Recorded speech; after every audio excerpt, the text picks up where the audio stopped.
Fala, sobreviventes aí do nosso curso de estrutura da matéria. Nós vamos começar hoje uma nova parte da matéria, que é o problema molecular. A gente até agora estudou átomos de hidrogênio, átomos multieletrônicos. Vamos para moléculas. E basicamente o que eu vou focar aqui é como que a gente descreve uma molécula, como que os átomos, né, da descrição dos átomos a gente também consegue descrever uma molécula. Então o nosso problema é resolver uma equação de Schrödinger, tá, independente do tempo, para um sistema de N elétrons e M núcleos. Então, eu vou usar aqui mais ou menos a definição que o livro usa, né? Não definição, a convenção. Opa, deu uma tremida aí, né? Mas a convenção que o livro usa, lembrando que aqui eu vou usar o livro Modern Quantum Chemistry.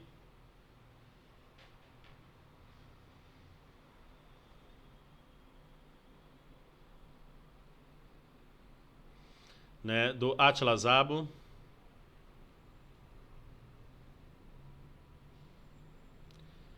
E do Neil Ostlund. Então ele usa a seguinte convenção. Os núcleos, né, cargas positivas, são representados por letras maiúsculas. Então tem o A, B, C e os vetores, né, deles são RA, RB, RC, tudo letra maiúscula. Os elétrons começam no I, J, K, L, M, N e tudo letra minúscula. Tá? Então essa é a convenção que o livro usa e é a convenção que eu vou adotar aqui. Então, conforme eu estiver escrevendo as equações, para vocês se situarem, né, em como que eu resolvo o meu problema. Ok?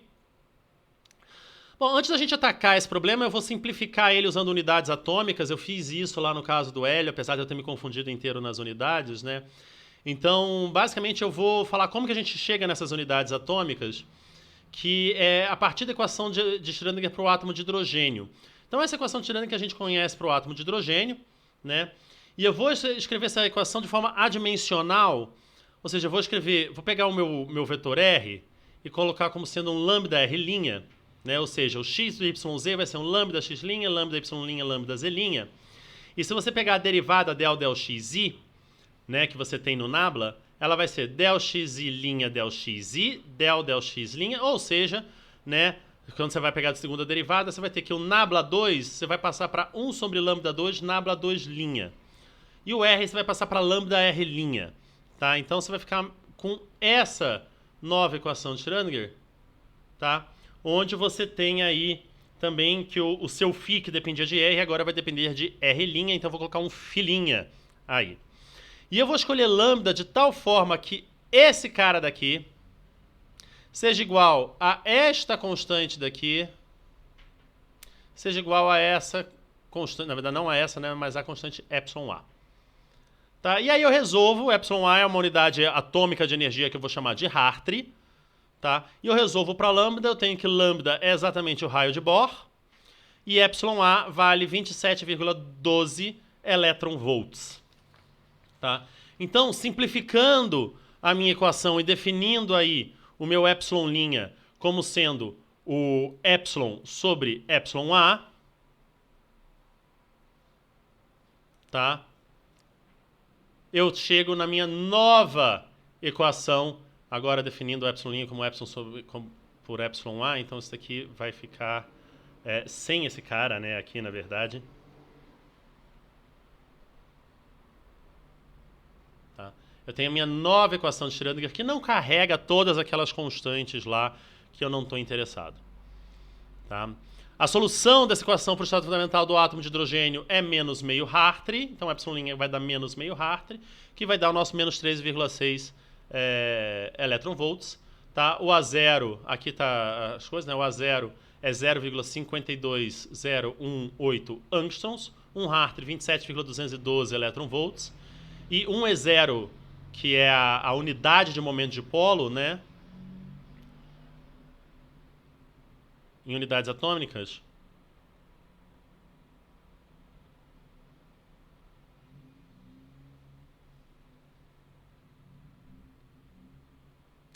vai ser 2,5418 dBi.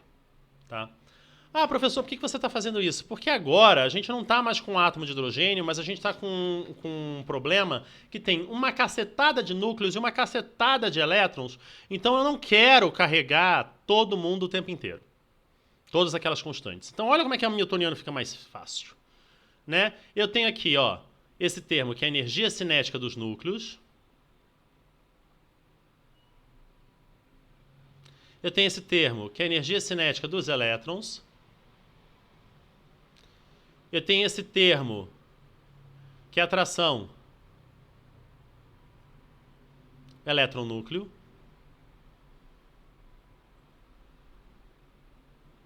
Esse termo que é a repulsão elétron-elétron. E esse termo aqui que é a repulsão núcleo-núcleo. Tá aqui minha linda hamiltoniana do meu problema, né? Agora, a questão toda é a seguinte. Se um problema de um núcleo, um monte de elétron, já é intratável, que é o problema de um átomo multieletrônico, imagina um problema onde eu tenho N elétrons e M núcleos. Eu não consigo resolver esse problema nem se eu quiser com muita força de vontade exatamente. Eu vou precisar de fazer um monte de aproximação aí. Tá? E aí a gente não tem como fugir das aproximações. E eu lembro que o meu orientador de doutorado ele sempre falava: um físico é tão bom quanto as aproximações que ele é capaz de fazer. Porque de fato a gente não resolve praticamente nada, né, exatamente na nossa vida. Mas a gente tem que resolver o problema da humanidade.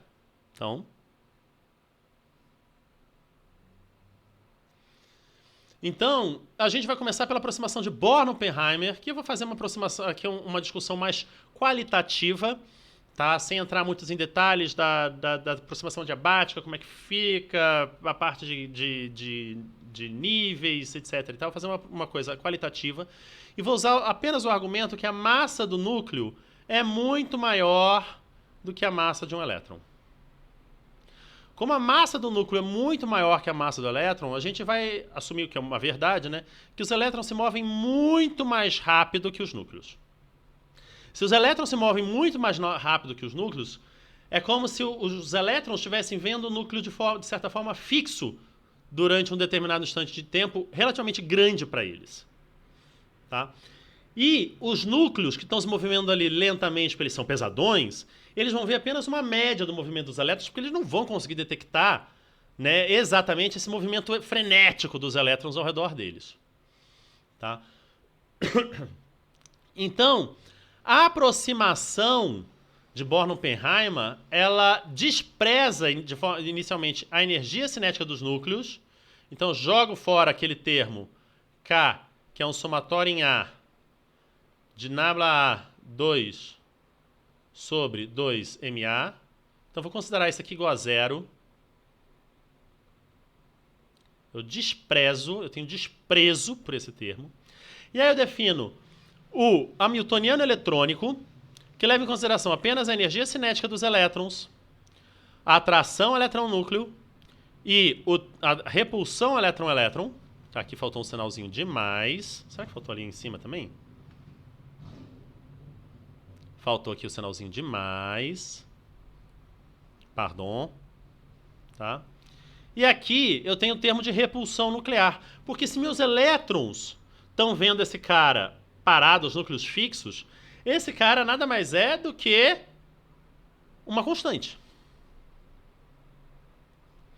Então, o que eu vou resolver, que o meu foco vai ser resolver esse cara daqui, que é H eletrônico mais VNN de psi eletrônico igual a energia, o meu epsilon total psi eletrônico, certo? Mas como o VNN é constante e constante não altera a autofunção, a gente vai se preocupar apenas em resolver o nosso problema eletrônico.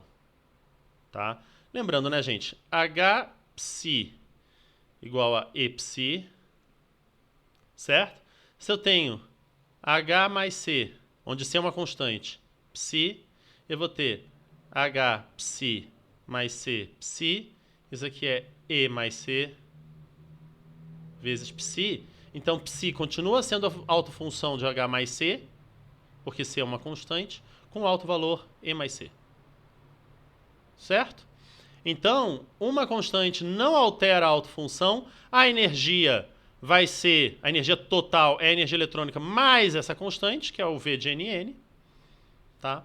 E aí, ao fazer isso, notem que o meu RI vai ser meu psi eletrônico, ou seja, minha função de onda eletrônica, ela é uma função da posição dos elétrons e ela depende parametricamente da posição dos núcleos.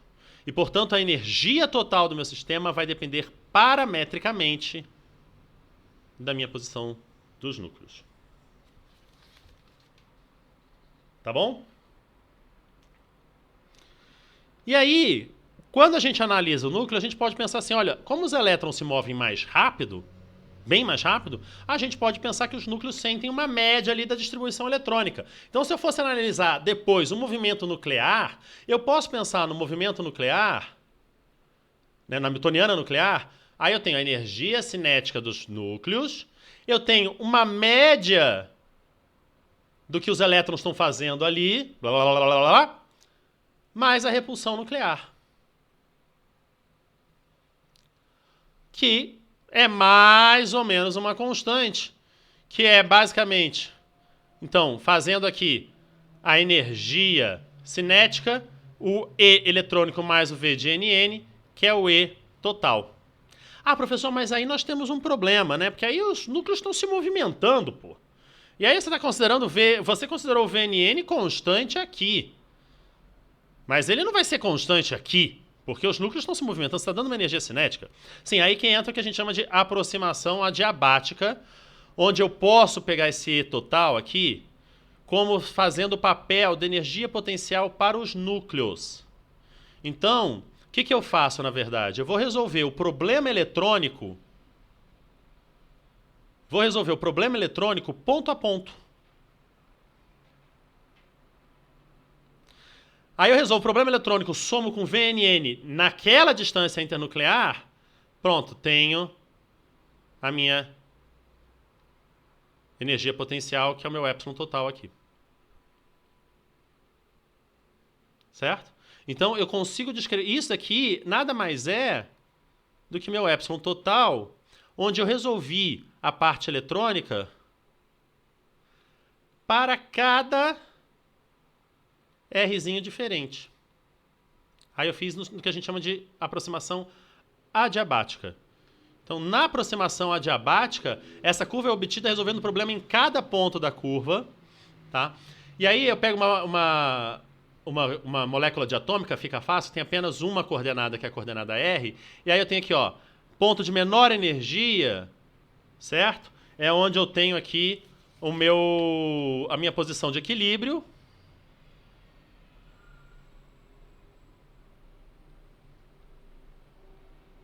Se eu saio de qualquer parte daqui, ó, lembrando que a força é menos nabla U, aqui eu vou ter uma força, ó. Traça aqui a derivada. A derivada não está dando negativa, força positiva para repelir os dois. Traça aqui. A derivada não está dando positiva, força negativa é uma força que atrai os dois. Então, eu resolvendo esse problema ponto a ponto, eu consigo encontrar aqui, ó, a curva de energia potencial, onde eu acho a posição de equilíbrio achando a menor energia. Então, vou fazendo, por exemplo, pego dois átomos, vou fazendo, calculo a energia total aqui, calculo a energia total aqui, calculo total, vou fazendo para diversos pontos e para baixo e para cima, para baixo, né, para energias muito pequenas e aumentando. Onde der a minha menor energia, achei a posição de equilíbrio. E eu consigo otimizar a geometria de uma molécula fazendo esse tipo de conta, calculando, resolvendo meu problema eletrônico para diversas posições diferentes, achando o epsilon total para diversas posições nucleares diferentes, e aí eu acho o mínimo de energia, acho a posição de equilíbrio, otimizo a geometria da minha molécula. Certo? Esse problema, ele se torna cada vez mais complicado quando você tem mais de um átomo. Então, por exemplo, se você tem um problema de 3 átomos, 3 núcleos, você pode pensar que você tem essa distância, R1, essa distância, R2, essa distância aqui, R3. Ou então R1, R2, esse ângulo θ. Então você passa a ter um problema que tem mais de uma dimensão. Então você vai ter que mexer diversas formas a sua molécula até você conseguir achar a geometria de equilíbrio. Tá? Então isso pode demorar uma questão de segundos no programa que o Murilo vai usar, isso pode demorar uma questão de dias, dependendo do tamanho do seu sistema que você está interessado. Tá? Aí você pode depois fazer isso e resolver o seu problema nuclear, tá? Aqui do H chapéu psinuc igual a epsilon nuc psinuc, e aí esse problema nuclear vai descrever vibração, rotação, translação dos núcleos, onde você vai descrever tudo isso, obviamente, de uma forma, pode ser, por exemplo, na aproximação adiabática, onde você resolveu o problema, o V, o epsilon total, para diversos pontos, tá? Ou você pode ir além da aproximação adiabática, que é quando você tem cruzamento de níveis assim, nucleares, que torna o problema um pouco mais complicado do que a gente está acostumado, mas que é possível. E aí a gente descreve a nossa função de onda total do nosso problema como sendo psi de RI, RA, que tem a parte eletrônica vezes a parte nuclear. Tá? Como se a gente desacoplasse, a aproximação de Born-Oppenheim ela desacopla e depois você vai juntar todos esses problemas. Tá? O nosso foco aqui não vai ser trabalhar com a parte nuclear, não vai ser trabalhar com vibração, nem rotação de moléculas, etc. e tal. Tá? O nosso foco vai ser resolver a parte eletrônica do nosso problema e achar propriedades eletrônicas das moléculas. Tá? Quando a gente trabalhou com átomos, a gente construiu funções de ondas eletrônicas e a gente separava a parte de spin da parte orbital. Aqui, na maior parte das vezes, isso é inviável, tá? Ou bem complicado. Então, para facilitar a nossa vida, eu vou sempre usar os spin orbitais. Tá? Os spin orbitais, que eu vou usar essa letra aqui, que tem a parte orbital e a parte de spin. Eu defini essa parte de spin, esse alfa aqui, como sendo uma função que depende da variável ômega, como se fosse uma função contínua. Eu sei que não é, eu sei que eu só tenho spin up e spin down. Tá? Eu estou usando apenas um artifício matemático para representar spin up e spin down como alfa, tá? E como beta. Tá? Então, durante o curso aqui, durante essa parte de molécula, eu vou assumir algumas coisas. Primeiro, que orbitais espaciais diferentes formam uma base ortonormal, ou seja, que os diferentes orbitais espaciais, né? Que os orbitais espaciais formam uma base ortonormal. Então, se eu pego a integral de D3R de psi estrela de R, psi J de R, isso é delta e J, ou seja, ela está normalizada. Se eu pego psi e psi, isso aqui vai dar igual a 1. Se eles são diferentes, isso aqui dá igual a 0. Tá? E se essa base for completa, qualquer função f de r pode ser escrita como uma combinação linear desses orbitais.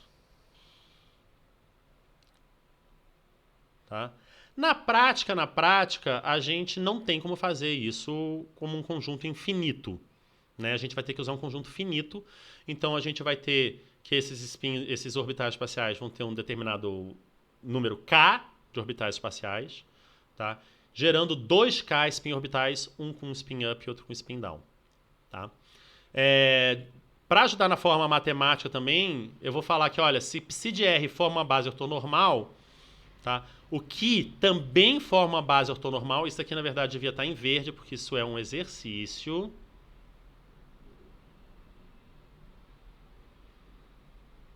Opa! Tá? Mas eu vou considerar que alfa e beta foram criados de tal forma que alfa estrela alfa de ômega é 1, então isso aqui está normalizado. E o mesmo equivalente para beta, tá? E que alfa estrela beta é igual à integral de beta estrela alfa em ômega, que é igual a 0, tá? Como eu falei, é um artifício matemático só, então vocês assumam que isso aí tá correto. Ok? Bom.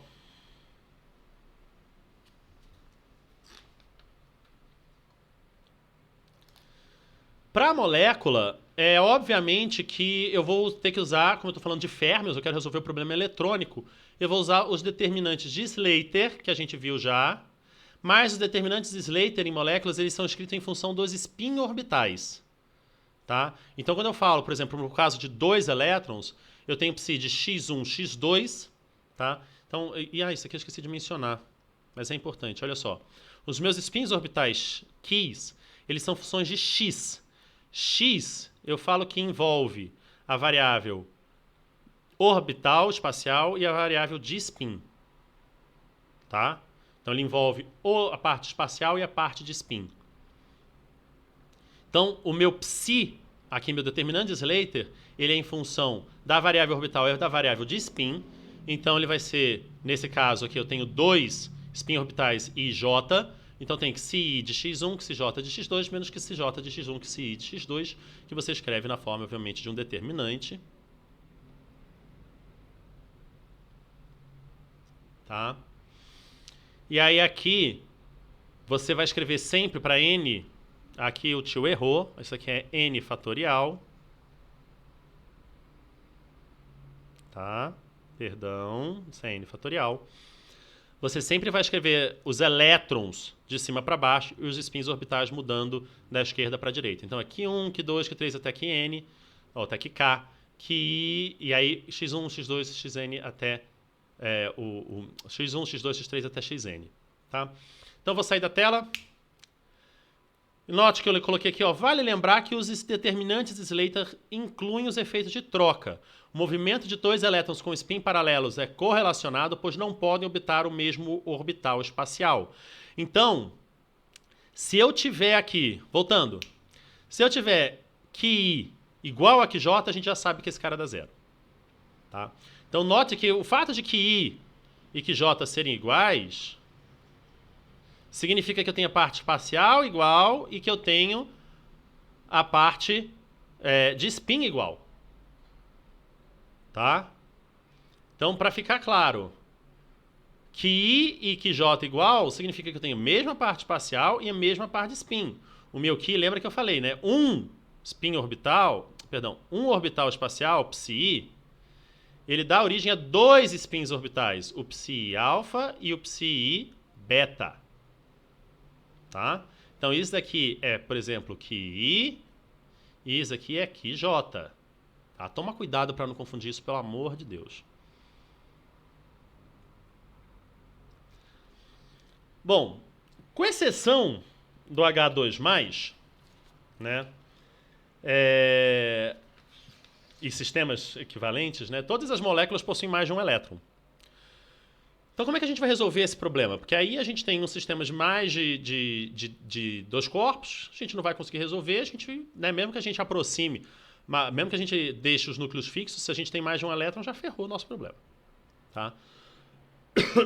Então, a gente vai ter que usar aproximações para resolver esse problema. E a aproximação que a gente vai usar, que a gente vai aprender, é a aproximação de Hartree-Fock. Por que a gente vai usar a aproximação de Hartree-Fock? Porque ela é uma aproximação simples. Tá? Ela é um ponto de partida de muitas outras aproximações e muitos dos conceitos que vocês usarem aqui, vocês aprenderem na aproximação de Hartree-Fock, vai ajudar vocês a trabalharem mais para frente com sólidos e parte teórica de DFT, né, do Teorema de Funcional Densidade.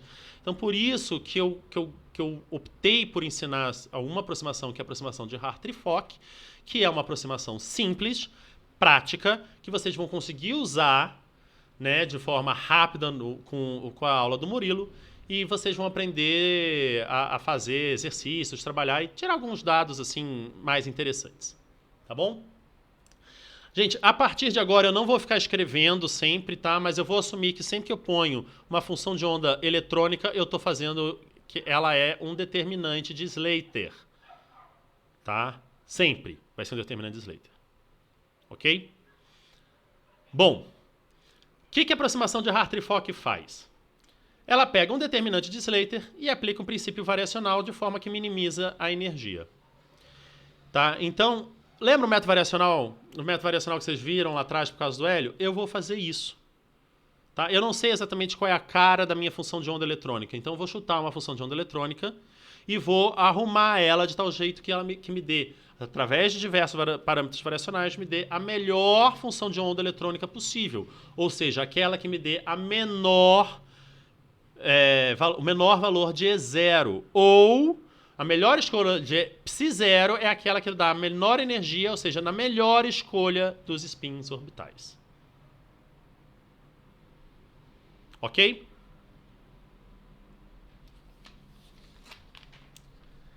A minimização de E0 em relação aos spins orbitais resulta na chamada equação de Hartree-Fock, que é essa equação que está aqui.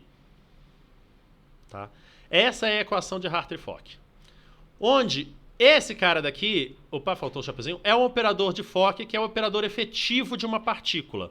Ele envolve a energia cinética de uma partícula, a energia de atração nuclear e o chamado potencial de Fock. Esse potencial de Fock é um potencial médio que um elétron I vai sentir devido a todos os outros elétrons. Certo? Então é uma aproximação de campo médio que a gente chama. Ok? Então, a aproximação de Hartree-Fock, ela vai transformar o problema de N elétrons em N problemas de um elétron. Isso seria maravilhoso, certo? Mas o problema é que a gente vai ver durante o nosso curso é que para você escrever o potencial de Hartree-Fock, você precisa conhecer os spin orbitais. Mas para você encontrar os spins orbitais, você precisa do potencial de Hartree-Fock. Para você conhecer o potencial de Hartree-Fock, você precisa dos spins orbitais. Para encontrar os spins orbitais, você precisa do potencial de Hartree-Fock. Ou seja, uma coisa...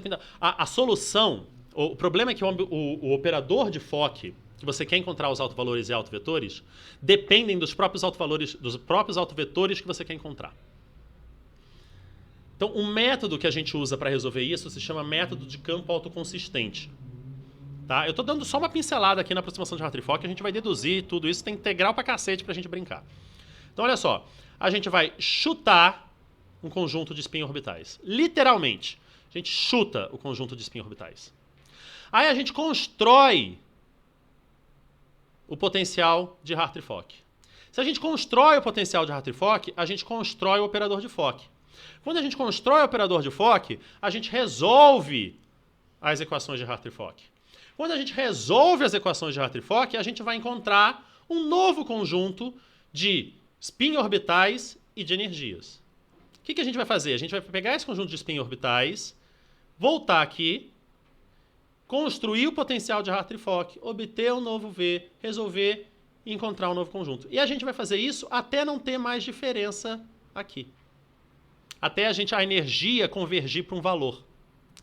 Quando essa energia convergir para um valor, a gente fala, chegamos na melhor combinação de spin orbitais que a gente poderia ter. Tá? Então a solução da equação de Hartree-Fock leva um conjunto ortonormal de spin orbitais com autovalores epsilon k, e os N spin orbitais de energia mais baixa são chamados orbitais ocupados ou orbitais de buraco, porque é onde a gente tira um elétron e faz um buraco. Tá? E esse determinante do estado fundamental, esse determinante que é o que tem a menor energia, é o estado fundamental na aproximação Hartree-Fock. Então, a nomenclatura usada no Hartree-Fock fala que os orbitais ocupados ou os buracos são os QAs, QBs, etc. Cuidado para a nomenclatura. Os vazios ou de partícula virtuais desocupados são os QR, QS, etc. e tal. Tá? Em princípio, o operador de Fock ele admite um número infinito de soluções, tá, diferentes de spins orbitais K e εk. Tá? Ou seja, eles sozinhos eles não têm um significado físico. Isso é importante. Tá? Eles isolados. Tá? Mas eles, de muitas formas, a gente usa eles como boas aproximações para isso. Tá? E a gente vai ver que mais para frente, tá, as equações de Hartree-Fock, na verdade, elas são resolvidas introduzindo um conjunto de funções espaciais, que a gente chama de funções de base, que muitas pessoas perderam a vida e fizeram a carreira criando as melhores funções de base para resolver esses problemas. E ainda tem gente que faz isso, tá? Para você ver que é um negócio complicado. Tá? E a inclusão desse conjunto de funções de base transforma o problema que a gente tem num problema matricial. Tá? E a parte espacial dos spins orbitais é obtida em termos dessas funções de base. Então a gente passa a resolver um problema de matrizes de autovalores e autovetores de matrizes. E a gente passa a ter que diagonalizar a matriz. Tudo que a gente faz é diagonalizar uma matriz. Tá? Então, para cada K funções de base, nós vamos ter K orbitais espaciais, 2K spin orbitais. Quanto maior for o K, mais completa vai ser a nossa base. Quanto mais completa a nossa base, menor vai ser o E0. Mas lembre-se, a gente está trabalhando, tá, com um problema onde é um problema de método variacional. Então, não importa, assim, quanto menor for o resultado que... Você pode colocar K tendendo ao infinito, nunca vai chegar no valor exato. Tá? Vai chegar no que a gente chama de limite do método Hartree-Fock. Né? Quando você põe uma quantidade de uma base tão grande que dali, não importa mais o que você faça, não diminui a sua energia. Então você tem o limite Hartree-Fock, mas como é um método variacional, ele vai estar sempre acima da solução exata. Tá?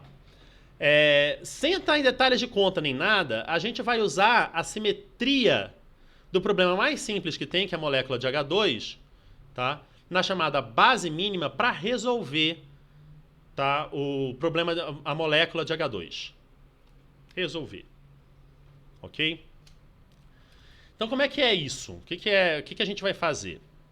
A gente vai usar, o que na verdade a gente vai fazer durante todo o restante do curso, que é o que os livros fazem, o método MOLCAO, que é obter orbitais moleculares a partir de combinações lineares de orbitais atômicos. Então, pensa no seguinte. Tá? Nós temos dois átomos, nós vamos resolver a molécula de H2. Nós temos um átomo, nós temos um próton, perdão, e nós temos um outro próton.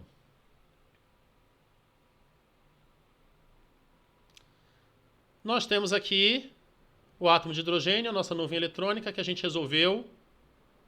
Quando ele está sozinho, nós temos aqui um S, um S. Nós fizemos isso. Né? Logo no início do curso, a gente começa resolvendo o átomo de hidrogênio. Nós vamos aproximar esses dois caras. Então agora nós vamos trazer esses dois caras, vamos deixar os dois átomos pertinho um do outro. Uhul! De tal forma que eles vão fazer uma molécula.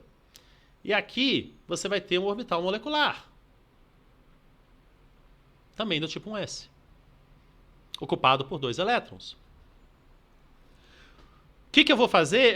Eu vou construir esse orbital molecular a partir de combinação linear desses orbitais atômicos. Faz sentido, né? Estou com eles separados, aproximo, combino linearmente esses dois orbitais atômicos para gerar o orbital molecular. E se eu me afastar, eu vou ter 2 orbitais atômicos. Então, eu estou construindo, a partir desses 2 orbitais atômicos, um do tipo 1s, centrado no átomo, no próton, que está em R1, e outro centrado no próton, que está em R2. Percebem? Vale lembrar que o orbital atômico centrado em R é desse tipo, que a gente viu lá que é o orbital tipo Slater, para o hidrogênio, se o meu zeta for igual a 1. Né? Mas eu não vou usar esse cara. Ah, professor, mas você não está fazendo por combinação linear de orbitais atômicos? Tô. O orbital atômico não é um orbital desse cara que a gente chama de tipo Slater? É. Então por que você não vai usar um orbital tipo Slater? Pelo simples motivo de que as integrais que eu vou precisar resolver, elas vão ser todas, ou não todas, mas muitas das integrais que eu vou precisar resolver vão ser integrais numéricas. Se eu usar gaussianas cartesianas como funções de base, como orbitais atômicos, todas as integrais vão ser analíticas. E não são fáceis, mas elas são analíticas. Isso permite com que eu escreva para qualquer sistema, para qualquer tipo de quantidade de centro diferente, não importa. Vai dar tudo analítico e o programa se torna viável. Tá? Mas aí nós temos um problema, né? Nós temos 2 gaussianas cartesianas, essas gaussianas cartesianas são do tipo 1s, tá? Mas a minha função φ1, que está centrada no próton 1, e a φ2 está centrada no próton 2, elas não são ortogonais. Tá? Elas vão ter um overlap entre elas, que é essa integral aqui, eu defino como integral de overlap.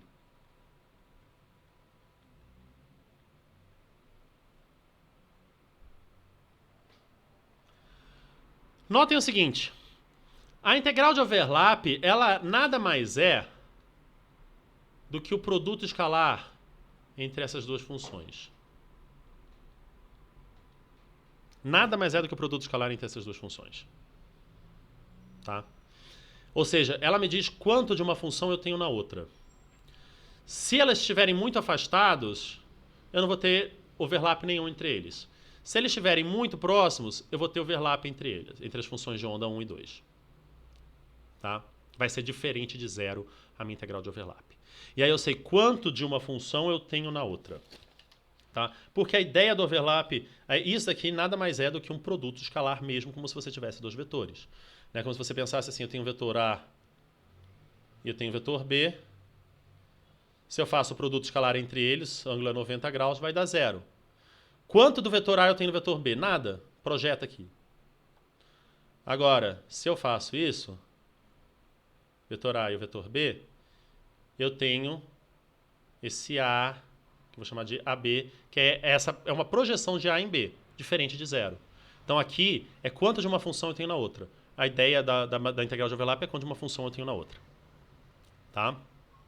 Agora, os dois orbitais atômicos que não são ortonormais podem dar origem a dois orbitais espaciais, Psi1 e Psi2, que são sim ortonormais.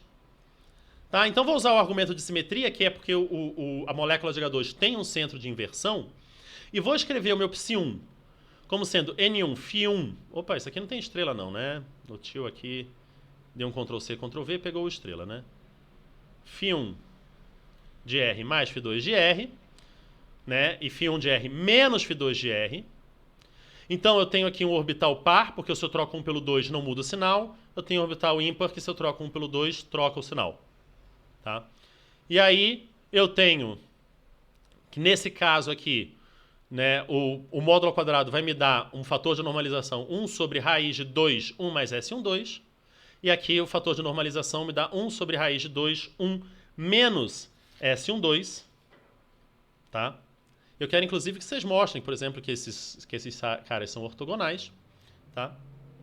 E dado esses dois orbitais espaciais, Psi1 e Psi2, eu posso formar 4 spin orbitais.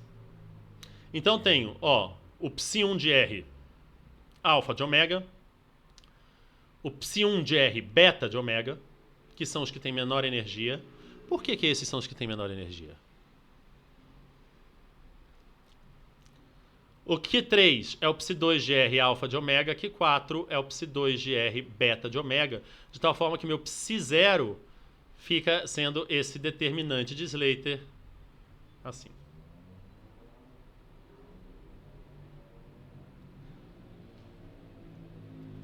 Ok. Opa. Entendido? Eu posso apresentar a minha solução assim, desse jeito, onde eu ponho só os orbitais espaciais 1 e 2 e ponho spin up, spin down. Eu posso colocar os 4 spin orbitais, sendo Q1 e Q2, Q3 e Q4. Eu tenho um aqui ou aqui, com setinhas também, ou com asterisco. Tá? Essas são as formas que vocês representam, que são representados na física, na química, etc. e tal. Tá? Ou ainda, em notação simplificada, né, o povo gosta de colocar Q1, Psi1, 1. Q2 é Psi1 barra, que está com spin down, 1 barra. Q3, Psi2, 2. Q4, Psi2 barra, 2 barra. Então só tomem cuidado aí, tá? Porque eu tenho Psi1, Psi2 aqui orbital espacial, mas Q1 e 2, Q2 são spin orbitais. Tá? Mas eu também posso ter Psi1 barra, que aí eu estou trabalhando com Q2, ou 1 barra, que também é Q2. Tá? Cuidado só para nos confundir. Tá? E eu ainda represento o estado excitado aqui no determinante de Slater, meu Psi, como sendo um AR, onde eu estou falando que eu fiz um buraco em A e estou excitando para um orbital partícula R. Tá? Eu tirei um elétron que estava em XA e coloquei em XR. Tá bom? Então, essa primeira parte da matéria aí do problema molecular, com uma pinceladinha aí de método Hartree-Fock para vocês, tá? Nós vamos entrar e trabalhar com o método Hartree-Fock propriamente dito, mas, inclusive, antes da gente entrar com o método Hartree-Fock propriamente dito, eu vou mostrar as integrais que a gente vai precisar fazer e dar como que a gente calcula isso, para depois falar assim, agora vamos ver qual é o método Hartree-Fock, que a gente já vai usar as integrais do próximo vídeo. Tá bom? Então fiquem ligados aí na próxima aula para aprender quais são as integrais que a gente vai usar no método Hartree-Fock, né, como que a gente resolve elas antes da gente aprender o método Hartree-Fock em si. Até mais. Tchau.